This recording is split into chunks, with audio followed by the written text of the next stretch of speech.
আল্লাহ একটা দোয়া ছাড়া। কয়টা?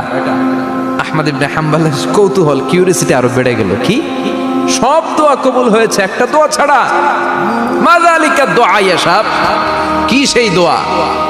যুবক এবার বলতে শুরু করলো, আমার জীবনে যে দোয়াটা আল্লাহ কবুল করে নাই সেটা হচ্ছে আমি আল্লাহর কাছে অনেক চেয়েছি, অনেক দোয়া করেছি যে আল্লাহ, শুনেছি এই জামানার সবচেয়ে বড় মুহাদ্দিস, তার নাম নাকি ইমাম আহমদ ইবনে হাম্বল। আল্লাহ তোমার কাছে আমার চাওয়া, আমি যেন এই ইমাম আহমদ ইবনে হাম্বলরে দেখে মরতে পারি, আমি যেন ইমাম আহমদ ইবনে হাম্বলের হাতে হাত রেখে মুসাফা করতে পারি আর তার কপালে একটা চুমু এঁকে দিতে পারি। আহমদ ইবনে হাম্বল আবেগপ্রবণ হয়ে গেলেন, চোখের পানি ছেড়ে দিলেন, বললেন, যুবক, তোমার এই দোয়াটাও কবুল হয়ে গিয়েছে।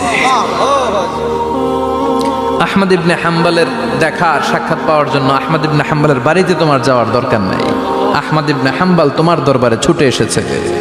আনা আহমদ ইবনে হাম্বল মুহাদ্দিসুদ দাহর, আমি নিজেই আহমদ ইবনে হাম্বল।